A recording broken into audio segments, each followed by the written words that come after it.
नमस्कार, मैं डॉक्टर शरद कुमार पंडित आपको स्वागत करते हैं होम्यो इनसाइड में। Homeo inside my YouTube channel. आज के जो टॉपिक लिए हैं वो है prostate cancer. Actually prostate cancer अभी बहुत हो रहा है और वो ये नॉर्मल बात है। इसके लिए जो डिजीज हो रहा है, ये जो कैंसर हो, इसके बारे में एक वो बहुत अच्छा बात भी आप लोगों को बताएंगे। वीडियो चलते चलते थोड़ा सा सुनिएगा तो आपके लिए बहुत अच्छा है। और कुछ इसका क्राइटेरिया क्या है, क्यों होता है, इसका सिम्टम क्या है, इसका ट्रीटमेंट क्या होगा, डायग्नोसिस क्या होगा, इसका बैड इफेक्ट क्या है, मतलब हो जाने के बाद से मरीज कितना दिन तक जीता है, इस सब के बारे में पूरा डिटेल्स में आज बताएंगे। उसके बाद होम्योपैथी दवा के बारे में भी बताएंगे कि बहुत कारगर जो दवा है उस सब के बारे में बताएंगे। तो थोड़ा ध्यानपूर्वक इसको सुनिएगा तो आपके लिए अच्छा होगा। चलिए शुरू करते हैं।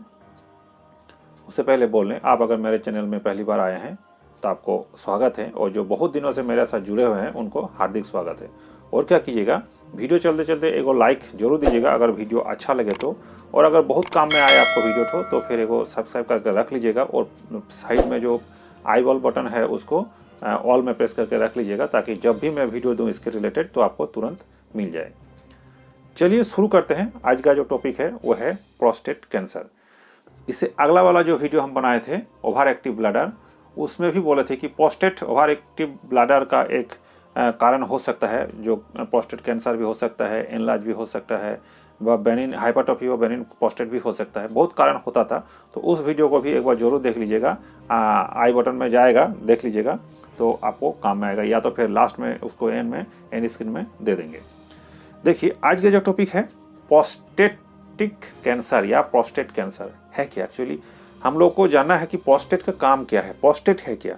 सबको देखिएगा को मेरे पास जब आता है, सर देखिए फोटो हुआ है तो मेरा प्रोस्टेट हो गया है, प्रोस्टेट हो गया है तो वो, या प्रोस्टेट बढ़ गया, कुछ नहीं जानते, सर मेरा प्रोस्टेट हो गया है। ये एक अजब सिम्टम है। पेशेंट के मन में घुस जाता है कि मेरा प्रोस्टेट हो गया। एक्चुअली हो गया, प्रोस्टेट था नहीं तो है क्या, तो उसके बारे में थोड़ा सा जानकारी देंगे। उसके साथ मेडिसिन भी बताएंगे।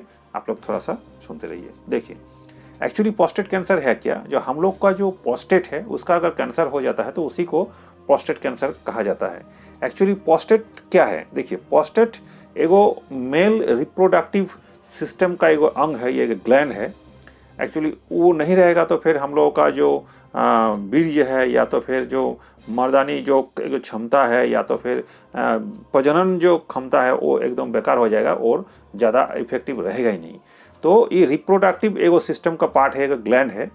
उसका कारण ही है, क्या करता है इसका, एक्चुअली इसका कारण थोड़ा सा जानना चाहिए। इसका काज क्या है, काम क्या है। देखिए वो किडनी तस्वीर दे देते हैं। किडनी से होकर के जो यूरेटर है उसके साथ आकर के यूरिन जो होता है वो ब्लैडर में गिर जाता है, या तो फिर मूत्रथली जिसको बोलते हैं उसमें आता है, और उसी के ठीक नीचे प्रोस्टेट ग्लैंड रहता है, और यूरोथेरा को बीच में उसको कवर करके रखता है। देखिए तस्वीर दे रहते हैं, ठीक से देख लीजिए। तब होता क्या है, इसका काम जनरली क्या है। एक तो इसका काम, इसका अगर 19-20 कुछ हो जाएगा तो यूरिन का, अर्थात यूरिनरी जो सिस्टम है उसको थोड़ा सा डिस्टर्ब करेगा ही करेगा, क्योंकि इसके रिलेटेड दोनों एक साथ जुड़े हुए हैं। दूसरा क्या होता है, वो जो वास्ट डिफरेंस है, सेमिनल फ्लूइड को प्रोस्टेटिक जो यूरेथ्रा में उसको रख देता है, और उसके बाद वहाँ से प्रोस्टेटिक फ्लूइड निश्चित होकर के सीमेंट के साथ या तो फिर वीर्य के साथ मिलाप हो जाता है, और एक साथ वीर्य का गठन होता है। यही हम लोगों का रिप्रोडक्टिव का जो सिम्टम है, जो सिस्टम है, उसको ठीक करता है, मतलब प्रजनन क्षमता को बढ़ाता है इसी के जरिए से। तो ये तो रहा नॉर्मल एक कंडीशन प्रोस्टेट का, जो सेक्सुअली रिलेटेड भी है। अब आते हैं साइन सिम्टम में। एक्चुअली प्रोस्टेट कैंसर जो आपको हो गया तो उसका तो कोई साइन सिम्टम होगा ना। तो साइन सिम्टम क्या है, देखिए एक्चुअली होता क्या है, कोई भी कैंसर प्राइमरी स्टेज में, सिर्फ इसको ही नहीं, प्रोस्टेट कैंसर नहीं, कोई भी स्टेज में, मतलब प्राइमरी स्टेज में कैंसर का कोई साइन सिम्टम आता ही नहीं। और इसमें तो मतलब बहुत कम आता है, क्योंकि प्रोस्टेट जो है, या तो फिर प्रोस्टेट कैंसर जो है वो बहुत उम्रदार आदमी को होता है। जनरली 40 से नीचे का भी होता ही नहीं है, और दो गो रेयर बात है उसका अलग है, लेकिन जनरली 40-50 के बीच या 50 से ऊपर ही प्रोस्टेट कैंसर का होता है शुरू जनरली। तो अब है क्या, जनरली फर्स्ट स्टेज में तो आपको कोई साइन सिम्टम मिलेगा नहीं, लेकिन थोड़ा स्टेज अगर बढ़े, अगर कैंसर हो चुका है और थोड़ा दिन जाने के बाद से क्या होता है, इसका साइन सिम्टम मिल जाता है बेनिन प्रोस्टेटिक हाइपरप्लासिया, ये एक अलग बीमारी है। तो उसके साथ मिलता जुलता जो सिम्टम है कैंसर का वही सिम्टम है। जैसे कि मान लीजिए आप अगर बार बार पेशाब जाने का मन कर रहे हैं या जाते भी हैं, फ्रीक्वेंट यूरिनेशन, ये एक सिम्टम आपका हो सकता है। अगर रात को बहुत ज़्यादा पेशाब, समूचा दिन में मोटा मोटी जा रहे हैं लेकिन रात को ही ज़्यादा जा रहे हैं, जिसको नॉक्टर्नल नॉक्चुरिया बताया जाता है, तो वो भी एक दिक्कत है। वो भी ओवर एक्टिव ब्लडर जो है, वीडियो जो बनाए थे उसका भी यही बताए थे, ये भी एक सिम्टम हो सकता है। दूसरा क्या है, मतलब स्टार्ट करने, पेशाब जो स्टार्ट करते हैं उसमें बहुत ज़्यादा डिफ़िकल्टी आ जाता है और टेंशन होता है कि पेशाब कैसे करें, ये एगो टेंशन रहता है, डिफ़िकल्टी होता है निकलने में, तो ये एक सिम्टम हो सकता है। पेशाब में आपको ब्लड आ सकता है, पेशाब करने के वजह से आपको बहुत ज़्यादा यूरिनरी जो पेनिस है उसमें दर्द हो सकता है। दूसरा क्या है कि आप अगर फैटिक, बहुत ज़्यादा वीकनेस महसूस करेंगे, टायर्डनेस महसूस करेंगे, एनीमिया भी आपको हो सकता है। और क्या है,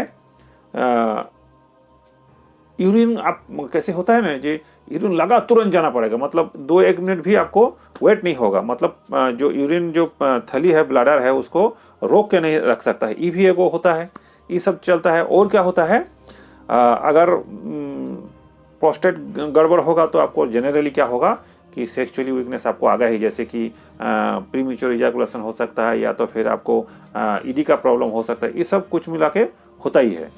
तो मोटा मोटी ये सब गया आपका नॉर्मली साइन और सिम्टम में, प्राइमरी स्टेज में बहुत ज़्यादा नहीं मिलता है। लेकिन ये सब सिम्टम चाहे कैंसर में हो चाहे कुछ भी हो प्रोस्टेट का, ये सिम्टम रहेगा ही रहेगा। देखा गया है कि प्रोस्टेट कैंसर किसी को स्टेज बहुत ज़्यादा हो गया तो ऊपर भी 2-4 को सिम्टम इसमें से रहेगा ही रहेगा। अब आते थोड़ा रिस्क फैक्टर, किस किस को हो सकता है। देखिए पहले ही बोली, इसमें क्या होता है कि सबसे ज़्यादा खतरनाक जो रिस्क फैक्टर होता है वो है मोटापन। जो ओबेसिटी में रहते हैं उसको होने का चांसेस बहुत रहता है। दूसरा बात, अगर ओल्ड एज, जैसे कि उम्रदर आदमी 40 से ऊपर, 50 से ऊपर, 60 के नज़दीक, उसको हो सकता है। जनरली देखा गया है कि आफ्टर 40 के बाद ये होता है, और 30 साल के बाद ये जो प्रोस्टेट ग्लैंड है वो लगभग 1 ग्राम करके बढ़ते रहता है। वो बढ़ जाता है, वो नॉर्मल प्रोसेस है, जनरली वो बढ़ता ही है। तो उसके लिए चिंता करने की बात नहीं है। प्रोस्टेट कैंसर ग्लैंड बढ़ भी जाएगा, प्रोस्टाइटिस भी हो जाए, कुछ भी हो, लेकिन सबको उतना दिक्कत होता नहीं है। तो ये गया वो बात नॉर्मली। अगर आपको फैमिली हिस्ट्री में अगर होगा, किसी को पापा को या तो फिर दादा को, तो फिर आपको हो सकता है, ये एक है।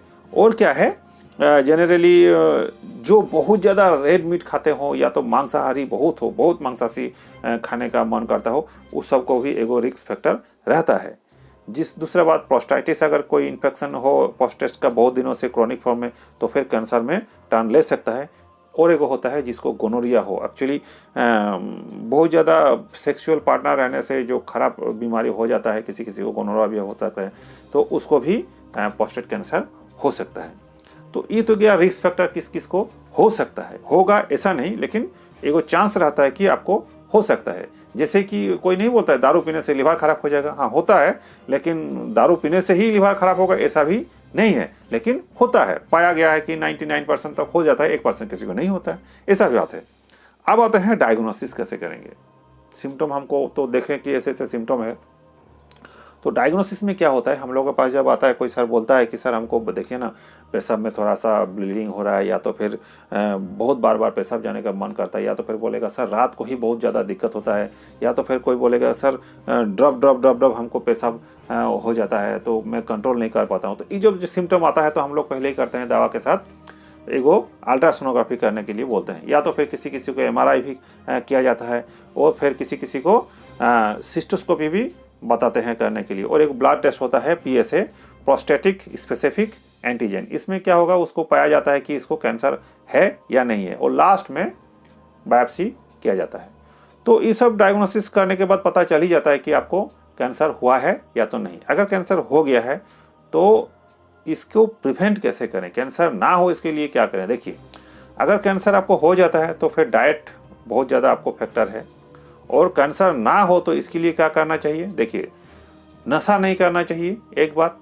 ओबेसिटी अगर है तो आपको नॉर्मल हेल्थ में आना चाहिए, वजन को घटाना चाहिए।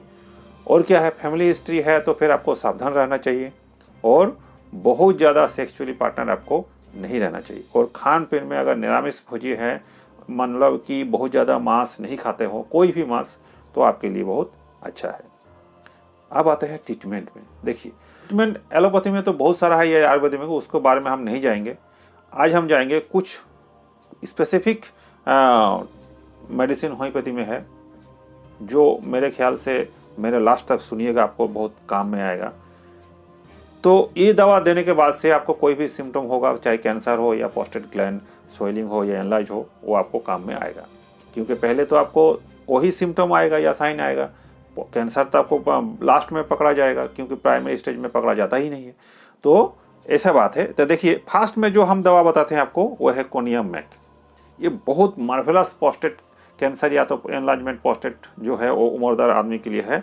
उसको क्या होगा, पेशाब बार बार लगेगा लेकिन वो क्लियर नहीं कर पाएगा, और ड्रिबलिंग होगा, थोड़ा सा बूंद बूंद बूंद बूंद पेशाब होगा, थोड़ा सा बर्निंग भी हो सकता है। उसके साथ अगर प्रोस्टेट ग्लैंड आपको स्वेलिंग है या एनलार्ज है या कैंसर है उसके साथ, तो फिर ये मेडिसिन जो है उसके साथ और एक चीज़ है, उसको फिजिकली डिजायर मतलब सेक्सुअली डिजायर बहुत ज़्यादा बढ़ जाएगा, लेकिन फिजिकली उसका क्षमता रहेगा ही नहीं।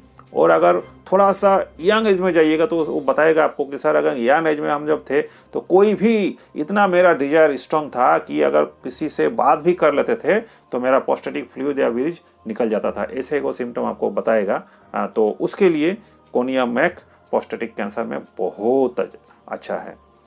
दूसरा है, अगर आपको जो अभी बताए हिमाचुरिया होगा, मतलब ब्लड आएगा यूरिन में, उसके साथ जलन भी रहेगा और डार्क काला होगा, तो फिर आपके लिए क्रोटेलस हरिडास बहुत अच्छा मेडिसिन है और उसको साथ में ठीक करता है। डार्क होगा तो अगर उसमें लाल ब्लीडिंग होगा एकदम रेड जैसा, तो फिर उसको मिलीफोलियम दिया जा सकता है।